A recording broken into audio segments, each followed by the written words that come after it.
My name is Tim Daly, Director of the Gun Violence Prevention and Justice Reform Program at the Joyce Foundation and Chair of the Fund for a Safer Future. And thank you for having me and my colleagues at this amazing gathering. It's my pleasure to introduce the moderator for the next discussion, entitled Building a Policy-Focused Movement to End Gun Violence. Cecilia Munoz is a national leader in public policy and public interest technology with over 3 decades of experience in the nonprofit sector. After 20 years of service at the National Council of La Raza, now known as Unidos US, Cecilia joined the Obama administration in 2009, where she served for the duration of the terms.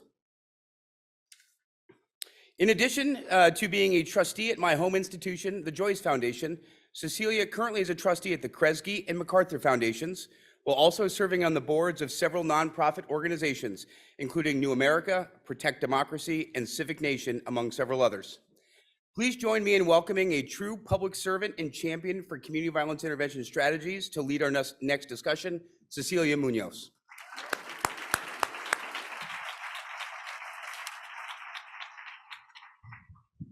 All right, I'm calling my fellow panelists up because we have a lot to do. And it's been a really powerful day so far, a really moving day. I'm very inspired to be here and really very honored to be here with all of you.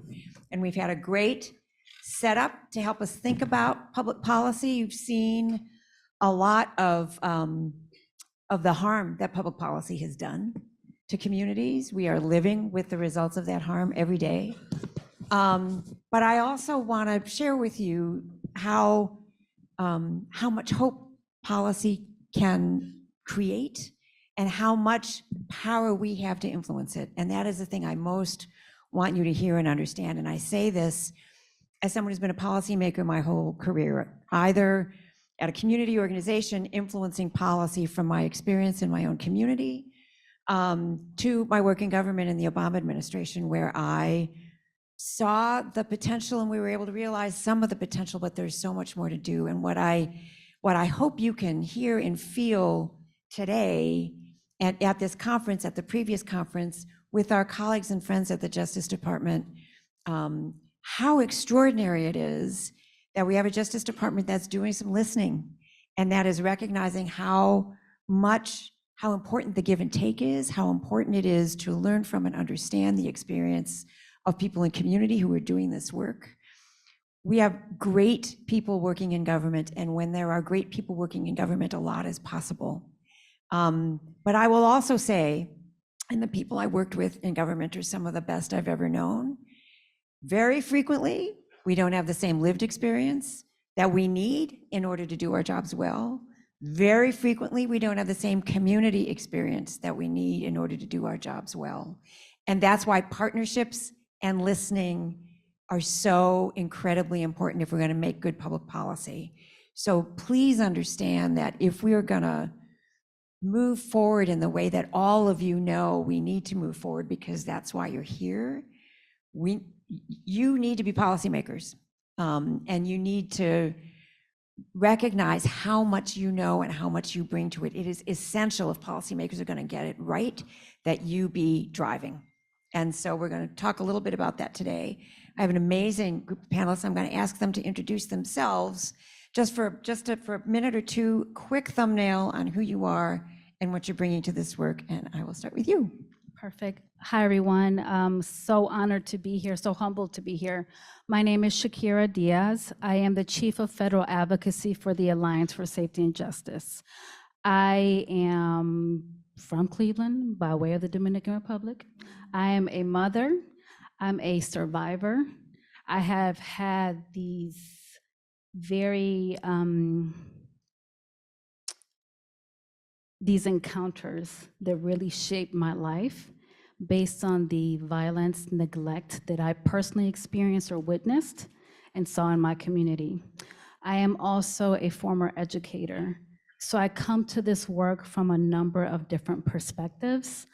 Our organization is an organization that's rooted in empowering people who are from communities that have been traditionally neglected and underserved. We work on building up and partnering with members who are both both victims of crime, underserved victims of crime, as well as people with past convictions. And I say both and because we all know when we have lived experiences that there's a great deal of overlap, that you're not going to find a household that has a person who's a victim of crime and someone who hasn't had contact with the justice system, and oftentimes they are the same. Very honored to be here, glad to just be in space with you all and talk about what's ahead and what we can continue to do going forward. Thank you. Thanks, Shakira. Michael Sean. Well, first and foremost, it is great to be here. It is wonderful to be in community with all of you. As was mentioned, my name is Michael Sean Spence. I'm the managing director of community safety initiatives at Everytown for gun safety.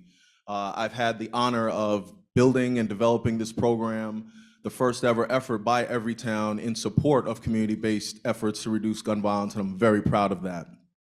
We do it in 3 ways primarily. One is via investment. Over the last 4 years, we did our first grants in 2019.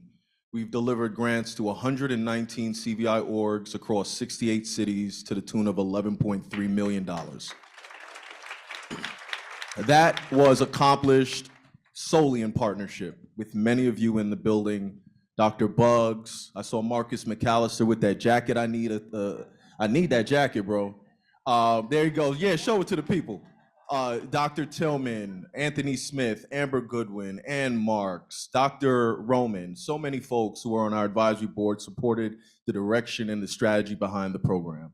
The second thing we do is we build capacity, and we're going to talk a little bit more about that tomorrow with the panel with my folks from LISC, how we partner with them and so many others to build the capacity of our programs to help fulfill the promise of CVI.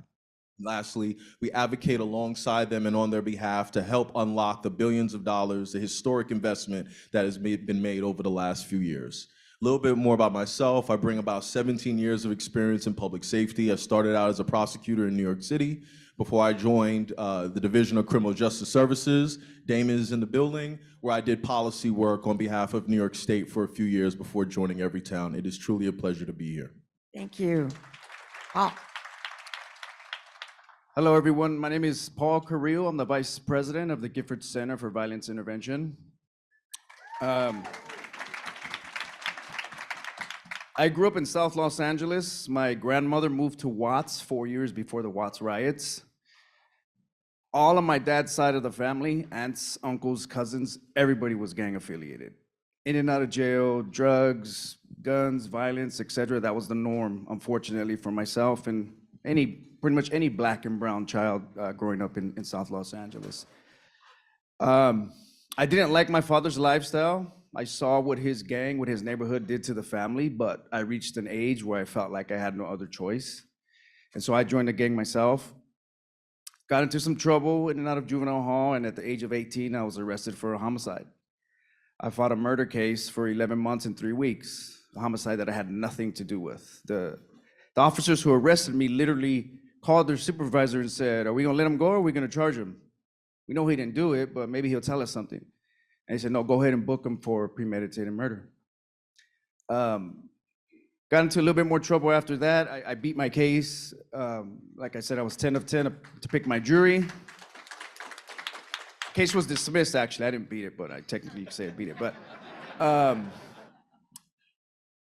and then, ironically, a gang officer who knew me and my family for all the wrong reasons, he had arrested my mom, my dad, my brother, myself, my cousins at different times. I ran into him and he saw that I had gotten out, I had beat the murder case, and he asked me if I was interested in this gang intervention program, essentially a CVI program at the local trauma center. And he knew I was always the one to look out for the little younger kids in the neighborhood. And so I said yes. So how ironic is that a police officer connected me to my introduction to CVI? And so that was in 2001. And that was the start of my career. So I've been in the field since 2001, started as a street outreach worker, did the hospital-based work for many years, became the executive director in 2005. The same year that I became the executive director, my uncle, my godfather, who was like my father to me, was shot in Watts on my grandma's porch on Father's Day and died. he came to the hospital where I work, visiting people that come in shot. And so I had to go in with the team to identify him. Yeah, that's my uncle. My brother's serving 50 to life, several other family members incarcerated. Again, just sadly a typical story of a Black and brown kid growing up in South LA. I joined Giffords about 3 years ago. To be honest, I was starting to think about an exit strategy, being the executive director of an organization that did violence prevention and intervention on the ground in LA. Is very draining, it's very taxing. It's many sleepless nights when there's so many funerals and crime scenes, and it's just a lot. It's overwhelming, as you all know. I'm preaching to the choir. But I said, well, I'm too old to start all over in a new field line of work, right? So what am I gonna do? And took a while, but I ended up deciding to apply for the job at Giffords. Didn't know if I would fit in. But what I told myself is Giffords and other orgs like Everytown have access to policy that impacts the ground, right? Funds that reach the ground. And I said, there aren't that many of us that have access to those conversations and at that table. And I don't think I'm like the greatest, but I said, well, at least maybe I won't screw it up. And I could represent our people at those tables. And so that's why I applied, and that's why I'm there, and that's why I'm here. And thank you for having me. Thank you. So all of you sort of occupy this space between the work on the ground, which you know well, which you do, and the policymaking process, which is a thing that you are out to try to influence. So I'd love to start by asking you, what do you most wish policymakers knew? Like, what do you feel like we know that policymakers need to know? So let me put that out there and see who wants to start. I believe most folks that create policy for the field are well-intentioned. That's what I believe that. But I wish they knew that they didn't know it all. Some I would say are really good at calling 10, 12, 15 people in the hood like, hey, what do you think about this? There's others who feel like because they've been to Watts once or twice, or South Central or Compton once or twice, or because they saw a movie about Compton once or twice, that they know how to write policy for the hood. So that I would say, even though you're well intent, you can still do harm if you're not informed and you're not connected to the ground. Amen. Michael Sean? I think that's incredibly well said. If I might add, policymakers have to acknowledge the right order of operations. And I think for those that are well-intentioned and have a Rolodex they can tap, they have to start there. Don't come up with the ideas in the silo, come up with the strategy, the policy, the idea, and then have folks in the community validate or affirm it. Start with them, allow them to co-design the solutions, allow them to inform the development of the strategy as well as the implementation. So the order of operations of engaging with community is very important. Thank you. Shakira? So I'll start with this. Systemic exclusion has been very much part of and is the fabric of this country, right?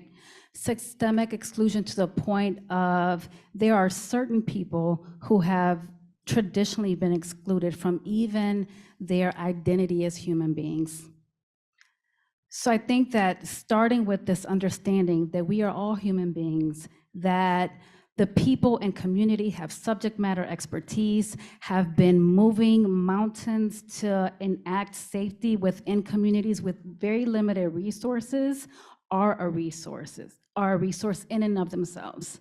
Those are the people that need to be tapped into, right? Tapped into, funded, and supported for their expertise. They are the policy experts.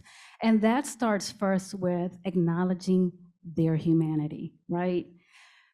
Me understanding, despite being somebody who has come from this community that has experienced disproportionate violence, me having an awareness of how a bill becomes a law for real, right? Because there's what we've been taught, but then there's a real, right? How to move public dollars does not make me any better than somebody else who has this innate ability to do the same exact thing and community. So I think it's like level setting, that we all have something to contribute, and that's how we get to a space where we are all equally invested in sharing the responsibility of wellness and safety in communities. Thank you so much. It's so well said. So, do you have, I feel like I'm very aware that we're having this conversation at a time when the policy process is maybe even a little more frustrating than usual. Like, it's never not frustrating, but whew, things are pretty broken in this country in a way that shows up in the policy process. So do you have a story about a victory or about progress or about a tool that you use that you saw was effective that you can share that will help remind us that it's worth the slog and worth the fight? Let's Shakira. start. I'm looking right at her. She's looking at the screen. It's Brenda Glass. So my sense of time is like all off. It's like 5 years ago, 5 minutes ago, it's all the same. But a few years ago, one of my best friend from high school's niece was shot and killed on her 14th birthday. And I went to the home to support my family. This is a family I grew up with. And I shared information that I thought I had, right? Which was, you can apply to get victims' compensation to help offset the cost of the funeral.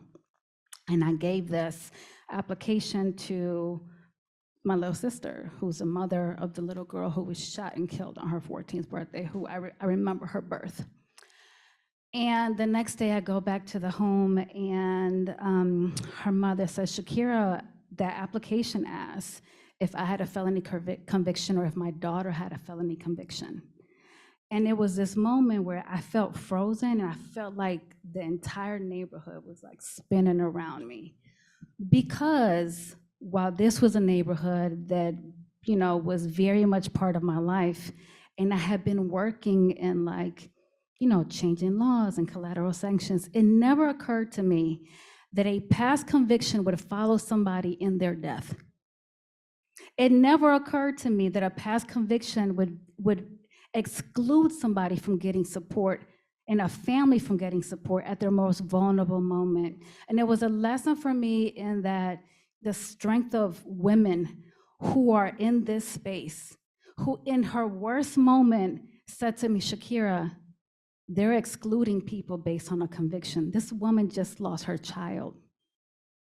And in that moment, I thought about that has to change, something I never considered, because I just never considered that someone would deny somebody in crisis that level of support, that would deny a parent the ability to bury their child. It never occurred to me. Our organization, the Alliance for Safety and Justice, began working in the state of Ohio in 2016, in spring of 2016. And one of the things when we were talking with survivors all across the state was this, there were two issues that kept coming up. One, there was no support for victims of crime. Victims of crime in community were excluded from accessing services. And there's a number of different ways where messages are sent to our communities, right? Like if I have to get services and walk through a metal detector, I don't want those services, because you're telling me that I'm a suspect. So no, I don't want your services, thank you very much, which is why community kind of wraps its arms around each other, right? So that was one issue that kept coming up. The other was this exclusion for getting victims' compensation based on past conviction. We worked on this for years. Ohio is now a model state, doesn't have that exclusion anymore. Thank you very much to all the survivors who advocated for that. But one of the things that we launched was trauma recovery centers, which provide wraparound support to underserved victims of crime, guaranteed therapeutic sessions, and navigation with all these systems that have systemically ignored us, right? Systemically neglected us, systemically not supported us when we were in crisis. This model is for that. Brenda Glass, who's standing right, can you stand up, please? So, Brenda Glass was one of the first trauma recovery centers that we worked with in the state of Ohio. She's around the corner from me. I go to her often. My daughter's here somewhere. Well, there she is. Hey, baby. So I always tell people I would send my daughter to Brenda if there was ever any situation that required her to be with Brenda. That's how much I trust her. So fast forward, that mother that I mentioned, my best friend's little sister, went to Brenda when her second child was killed. And she's able to function, she's able to raise her youngest son. And I love the idea that this collective community of people who had been traditionally ignored came together and said, no, state of Ohio, we need this, right? And Brenda Glass continues to help and support people, right? With support from our friends here at DOJ, with support from the state of Ohio, but also support from the city of Cleveland. The city of Cleveland has been supportive of this wraparound support model. And it took years, right? Like this kind of work takes a very long time, but it's something that just warms my heart, that persistence that we shouldn't even be here. The acts of extinction have been very persistent, but we're still here, right? We're just as persistent and just as persistent in declaring, what happened to me should not happen to anyone else, and this is a solution, let's fund it. There's power in that. Thank you. Michael Sean.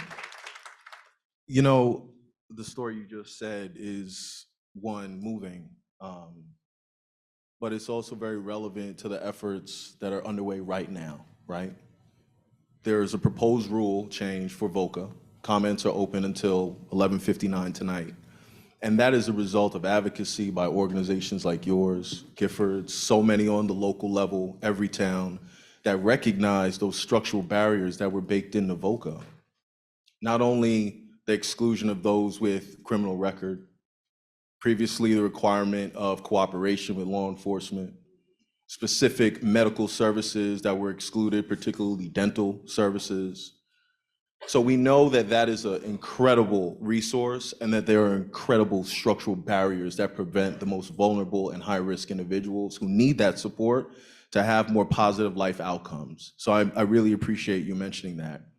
And I know related to that, one of the things that we've been able to contribute to that fight are reports that are still available on everytown.org that did a national review of VOCA assistance as well as VOCA comp. We spoke to folks around the nation, those who had attempted and were not successful, so we could really contextualize those barriers, but then also those who were successful, like Lewis D. Brown Institute in Massachusetts, right?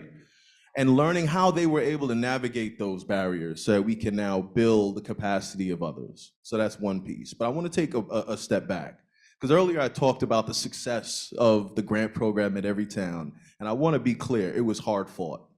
And there were many days when it didn't seem like it was going to be possible. And even after the first year of providing support, if it were not for all those folks I mentioned in the beginning who have validated and affirmed the work of my very, very, very small team, we probably wouldn't even exist today. And it's that existence that I think is revolutionary, because to your point, Paul, we have resources to bear that belong to the people. And by being able to deliver that and build a capacity, we have 12 of our grantees who prior to receiving an Everytown grant had never received a grant from government or philanthropy, who are now pulling down 1 out of every 5 BISCA dollars that have already been awarded.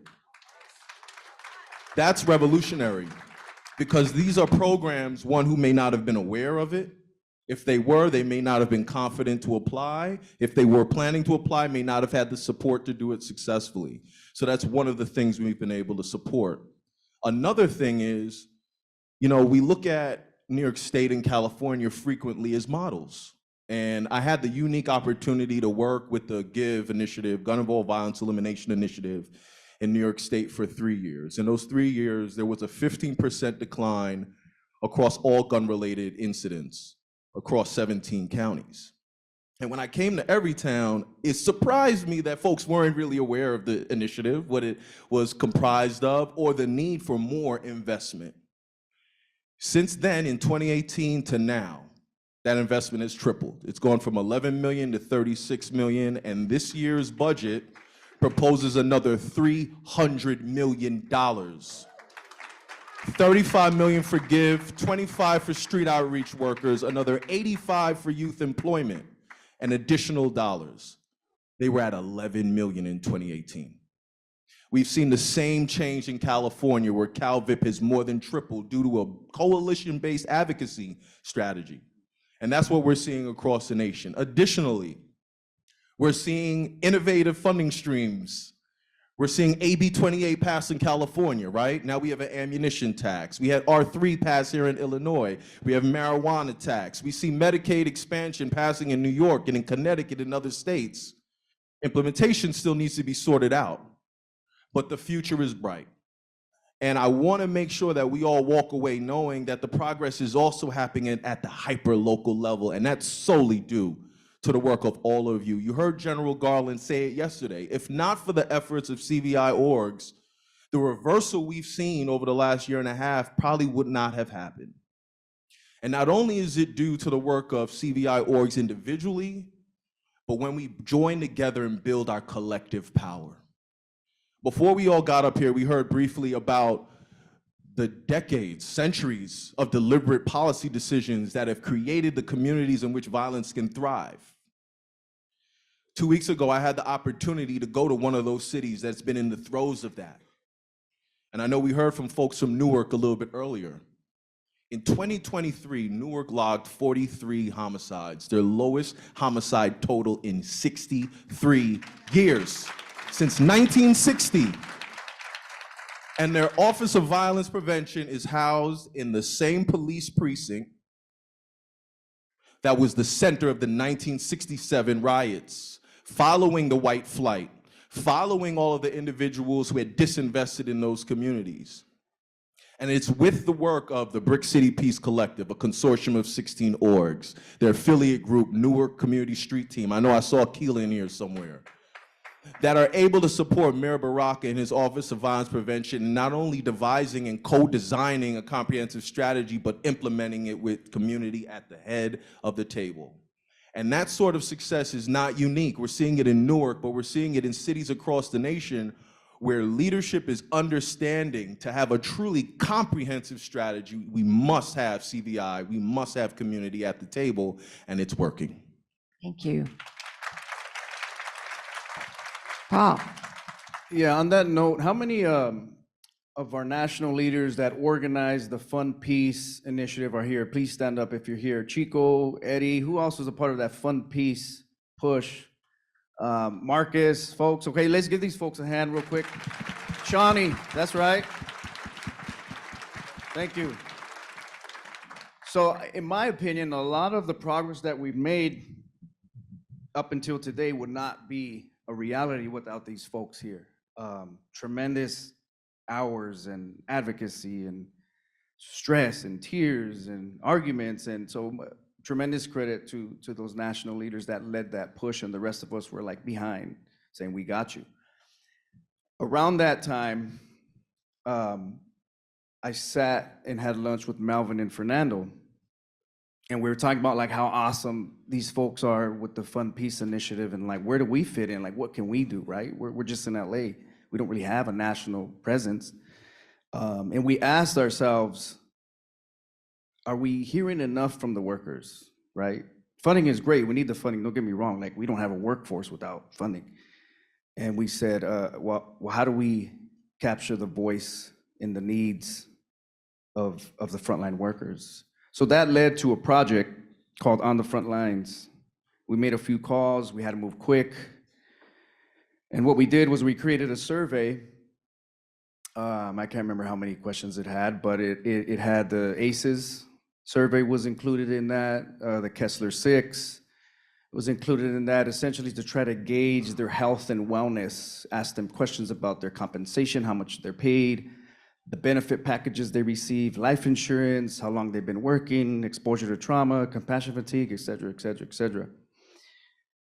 So we ended up going out to Chicago, Baltimore, Los Angeles, and Oakland, surveying over 200 street outreach workers, frontline workers, mostly Black and brown. The criteria for the folks that we interviewed, number one, they had to work exclusively with highest risk folks at high risk of being shot or pulling the trigger. That was number one. Number two, they had to spend at least 50% of their work week out in the community, not just sitting at their desk full time, right? And then third, they had to offer an intervention, whatever that was, violence interruption, mentoring, case management, substance abuse, job development, et cetera, et cetera. And so here are some of the findings from that project. 93% of them agreed or confirmed or expressed that there were not enough workers in the field. So they felt outnumbered, I guess you can say, right? In terms of the need versus the workforce. 82% of them frequently worried about paying their bills on time. 82%. 85% worried about losing their job as a result of funding being cut or ending. We all know that sad reality, right? 72% of them said they had a hard time separating what happens at work from their personal life. 93% confirmed that they directly witnessed gun violence before they became a CVI worker. 56% said a family member had been a victim of gun violence. Those of you in the field of mental health that are familiar with the Kessler-6, it's a short tool to measure psychological distress. A score of 13 indicates a significant mental illness or mental distress and needs mental health treatment. Our respondents averaged 17. On the ACEs scores, 4 or more is considered high risk. And our respondents, 69% of them scored 4 or higher. Almost half of them believe that if they don't show up to work on any given day, there's a high probability that people will die because they're mitigating conflict, violence interruption. So I want to give a quick shout out really quick to the Urban Peace Institute, Institute for Nonviolence, Chicago Cred, Jalen Arthur, Melvin Hayward, Tenny Gross, all the folks that helped with that project. And also a special shout out to Catherine Bocanegra and Von Bryant. Catherine has dedicated her professional life to supporting frontline workers. If you don't know, you should Google her. And Von Bryant at the Metropolitan Peace Initiative, they opened like a wellness center a couple of weeks ago. Y'all should see. It's like state of the art for their staff to go in and play games and watch TV and lay on the couch and do a plethora of things to take care of themselves. So anyhow, why I bring that up is because what we did after that then was promote the report. Haven't had 2 big significant wins, but we got to keep pushing. But a few folks like the Los Angeles Grid Office took some of our findings, and that helped lead to the minimum pay of $60,000 a year for frontline workers in Los Angeles. Also, the LA County Office of Violence Prevention now requires all of their applicants for funding to include a wellness plan for their workforce as a result of this report. So that's how policy, or a project can inform policy, again, harnessing the input from folks on the ground. So great examples. So I heard some through lines, and I just want to name them, right? So there's policy as it reflects who's eligible for assistance and what questions get asked on the forms, and what's the process for getting help, and is it welcoming or is it excluding, right? So that's one layer of policy. We heard a lot about policy around funding, making sure that this field is funded as in the ways that it needs to be. But we also heard an internal dimension just now about policies, just making sure that our own teams have what they need in order to be successful, in order to make this work sustainable for the long haul. All of that sort of counts as policy. And it's important. I mean, it's daunting to think that we have to be working on all of those things at the same time. But you also heard a little bit about coalitions, about building an evidence base, right? About having a narrative, having a story to tell. All of these things contribute. All of these things are tools that are successful in influencing policy. And these are all things that you have. Like, you don't necessarily need to gain something that you haven't already got, because this is part and parcel of the work that you do every day. And so I really want to make sure that you're hearing our appreciation for the power that is already in this room. And there is a timekeeper in the front who's keeping me honest and keeping us honest. We just have a couple minutes, so maybe just like in 1 minute each, what gives you the most hope? What do you most want this group of colleagues to hear about what gives you hope? And I'm going to go this way. So Paul, I'm going to start with you.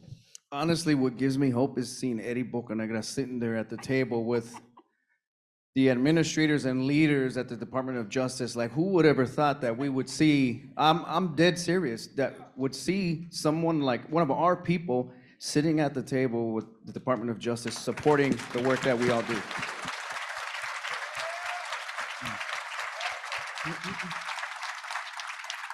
Progress. I see progress when I see Eddie sitting at that table, and that gives me hope. I see progress in each of you.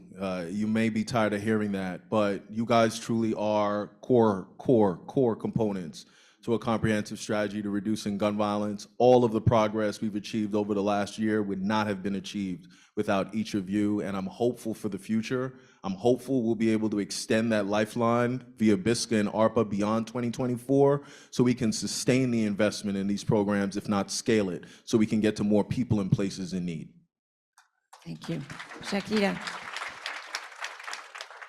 So I am hopeful about the push and pull, right? This conversation that we're having in this space with the Department of Justice, designed by the Department of Justice, informed by everyone here, is not something, this is historic, right? And it didn't happen by accident. It happened by us speaking. It happened by listening. It happened by these core fundamental acknowledgments of humanity, right? So I am hopeful about that where we're at right now, which is a historic moment that I promise you will be written about 30 years from now. Just as we're looking at the historic life of CVI, right? And the collaboration that's happening with CVI, with trauma recovery centers, with reentry navigators, with mental health crisis intervention, it's all interconnected. And at the end of the day, this country is like very obsessed with like silos and labels and titles and borders for some reason. But we're removing that, right? By removing silos, we get to the other side, and that other side is dignity, wellness, and safety. So that's what I'm excited about. Amen.